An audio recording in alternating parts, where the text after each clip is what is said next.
আসসালামু আলাইকুম রহমতুল্লাহ। আশা করি ভালো আছেন। বাংলাদেশ ইসলামী ছাত্র শিবির একের পর এক চমক দেখেই যাচ্ছে এবং সাধারণ ছাত্র ছাত্রীদের মাঝে, পাশাপাশি তাদের অভিভাবকদের মাঝেও কিন্তু আস্থা অর্জন করে নিচ্ছে।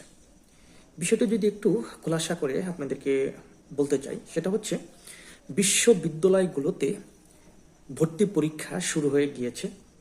সেখানে সাধারণ ছাত্রছাত্রীদেরকে হেল্প করার জন্য বিভিন্ন ছাত্র সংগঠন হেল্প ডেস্ক দিয়ে থাকে।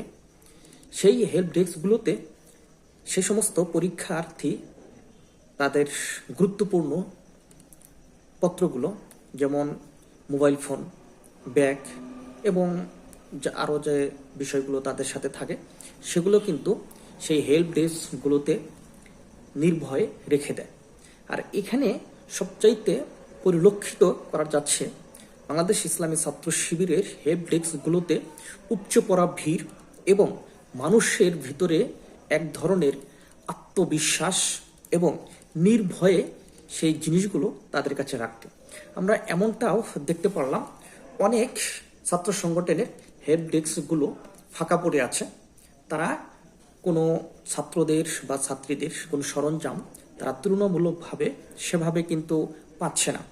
অথচ আমরা দেখতে পাচ্ছি যে ইসলামী ছাত্র শিবিরের সমস্ত হেল্প ডেস্কগুলোতে, যেখানে আপনি দেখবেন, যে বিশ্ববিদ্যালয়গুলো দেখবেন না কেন, সেখানেই উপচে পড়া ভিড় এবং তাদের মনে হচ্ছে সেগুলোকে তারা ব্যবসা কেন্দ্রিক নিয়েছে, কিন্তু তারা একদম ফ্রিলি সেখানে সার্ভিস দিচ্ছে।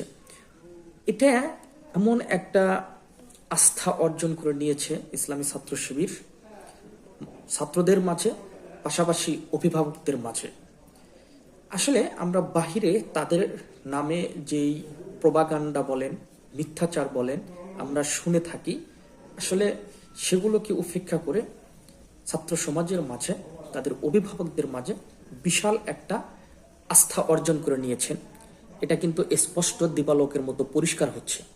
তাই আমার মনে হয় তাদের যত বিরোধিতাই থাকুক, তারা তাদের বিরোধিতা কাটিয়ে, তাদের মিথ্যা প্রোপাগান্ডাগুলো কাটিয়ে তারা কিন্তু সত্যি সাধারণ মানুষের মন জয় করে নিয়েছেন, অভিভাবকদের মন জয় করে নিয়েছেন, তথা জনগণের মন জয় করে নিয়েছেন।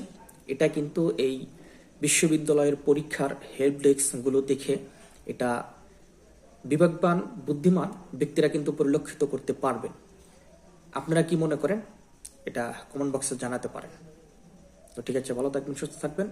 কথা হবে পরবর্তী কোনো প্রেক্ষাপট নিয়ে। আল্লাহ হাফিজ।